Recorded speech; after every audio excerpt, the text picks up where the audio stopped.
محترم حضرات، ہم اپنے اس تقریب کی ایک آخری کڑی کو مکمل کر اس تقریب کو کامیاب بنانے کی کوشش کے لیے ہماری اس بزم کے مہمان خصوصی دگلو شہر کے ممتاز عالم دین مقرر دل نشین حضرت مولانا مفتی ایوب صاحب قاسمی اطال اللہ عمرہ کہ آپ جناب والا تشریف لائیں اور اپنی قیمتی باتوں سے ہم تمام کو مستفید فرمائیں۔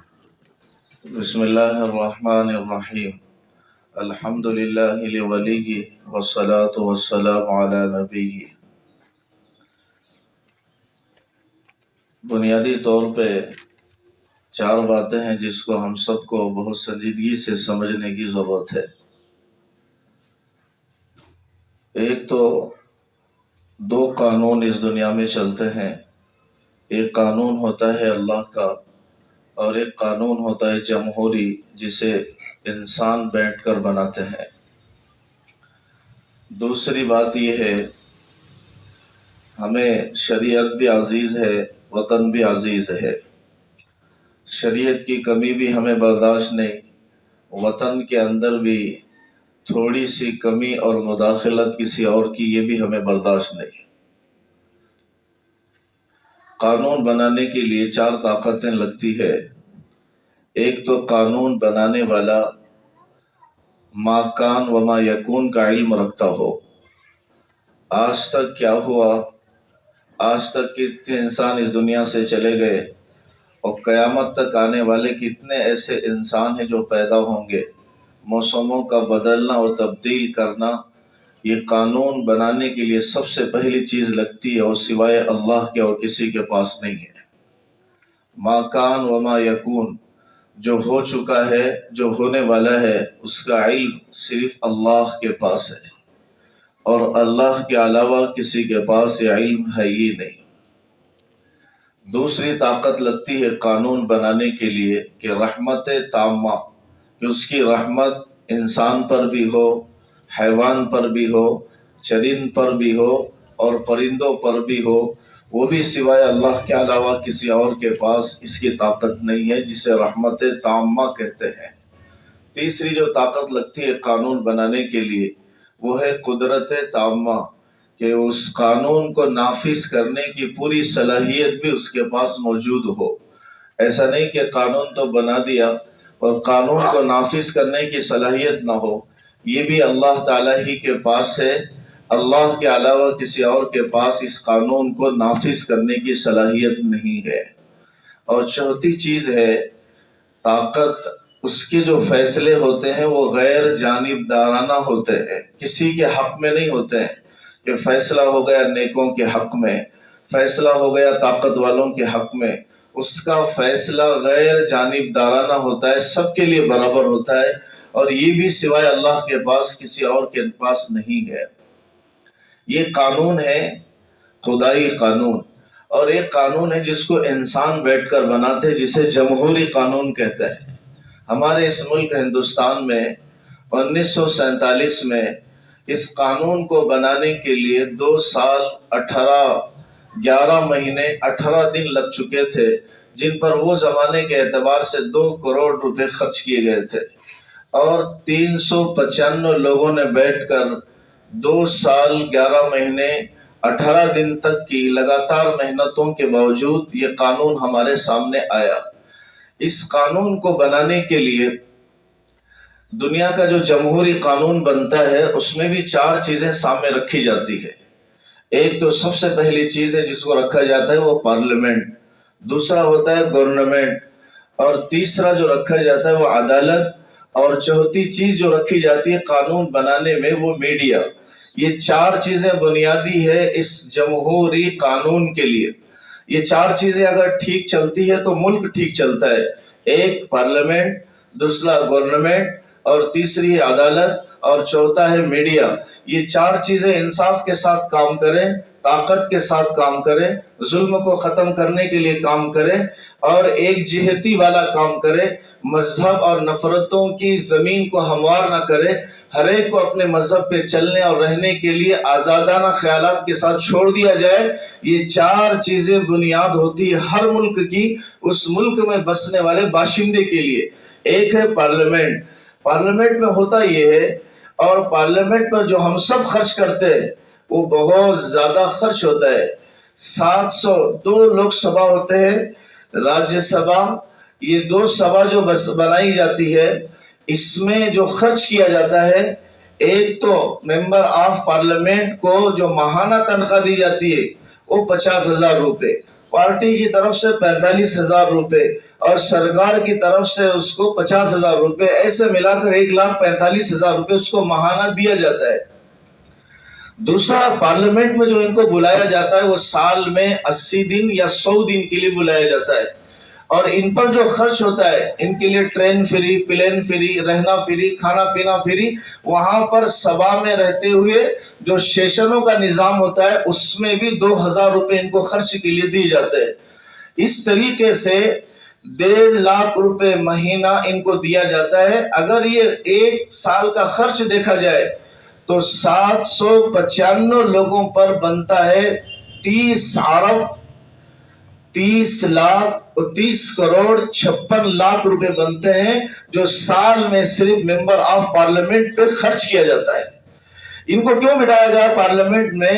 تاکہ یہ ظلم کے خلاف آواز بٹھائے، انصاف کو قائم کرنے کے مطابق آواز کو اٹھائے، ہر ایک کو اپنے مذہب پہ چلنے اور رہنے کے لیے یہ راستوں کو ہموار کرے. ان پر جو خرچ کیا جاتا ہے وہ ہم سب کا ہی پیسہ ہوتا ہے، وہ عوام کے ہی روپے ہوتے ہیں.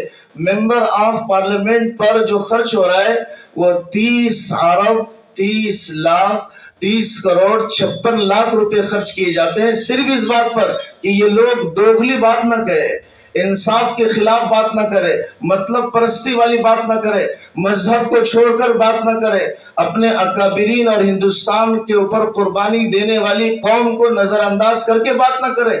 آپ کو بٹھایا اسی لیے گیا تھا. یہ بات پارلیمنٹ میں بھلا دی جاتی ہے.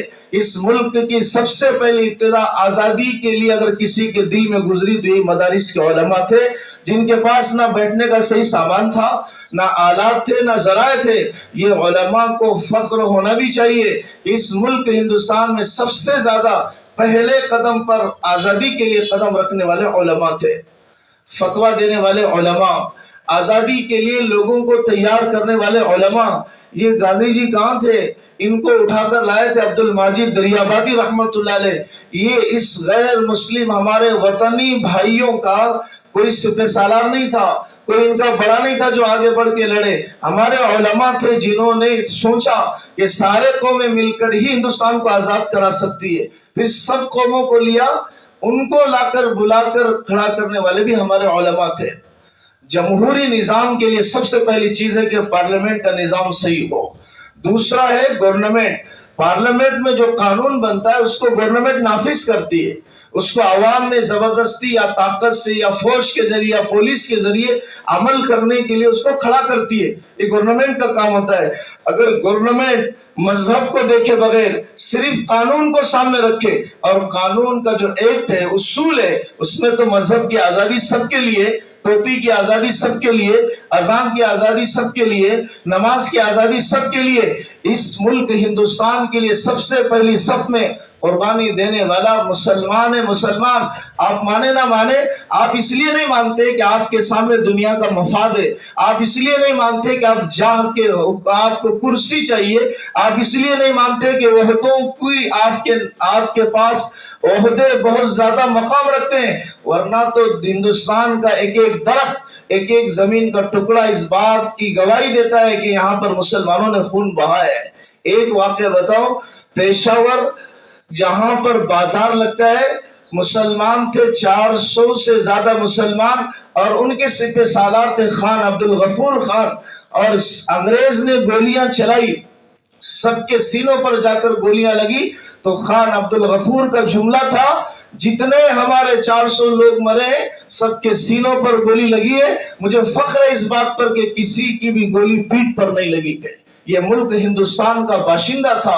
اور جیل میں رکھے گئے علماء کے 11 بیٹوں کے 11 سر کاٹ کر سامنے لا کر رکھا انگریز نے. اور شیخ الاسلام حضرت مولانا حسین احمد مدنی رحمت اللہ علیہ نے جب یہ کہا کہ یہ ملک ہندوستان، انگریز کون ہے؟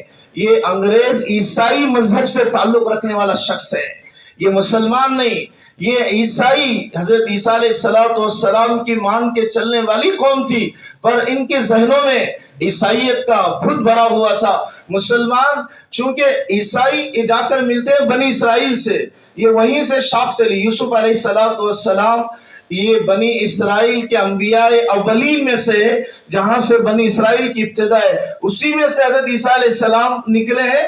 یہ عیسائی اور یہودی بنی اسرائیل کی قومیں، جن قوموں نے نبیوں کا قتل کیا اور ان کے پیشانی پر پسینہ نہ آیا اور جو نہ رینگی، وہ انسانوں اور علماء کے قتل سے وہ کیسے خاموش بیٹھ سکتے تھے؟ کون تھا ٹیپو سلطان، اس ملک ہندوستان کے لیے قربانی دینے والا؟ یہ اولین فہرست میں آج تاریخ سے اور ایجوکیشن اور ایجوکیٹڈ کتابوں سے اور آفیسر کتابوں سے ان کے نام کو مٹایا جا رہا ہے۔ ہمارے دلوں پر نقش ہونا چاہیے، یہ ہمارے علماء ہیں۔ کون تھے ٹیپو سلطان رحمت اللہ علیہ؟ شیخ الاسلام نے نقل کیا، ٹیپو سلطان اپنے زمانے کا سب سے بڑا عالم تھا، قرآن کی تفسیر لکھی حضرت ٹیپو سلطان رحمت اللہ علیہ نے، اور ہم میں سے کوئی اس کی ان قربانیوں کو یاد رکھے۔ شیخ الاسلام رحمت اللہ علیہ جج جیل پہنچے، جج نے کہا یہاں آپ کیوں آئے؟ اگر یہاں پر آپ نے بہت زبردست تقریر کی اس ملک ہندوستان کو بچانے کے لیے، اور آپ دیکھیے ان کا جذبہ، ہمارا اس ملک ہندوستان کو بچانے کے لیے اور یہاں کے قانون کی حفاظت کے لیے، اور ہمارا کیا جذبہ، ہمارے اکابرین کا کیا جذبہ اور کیا طریقہ۔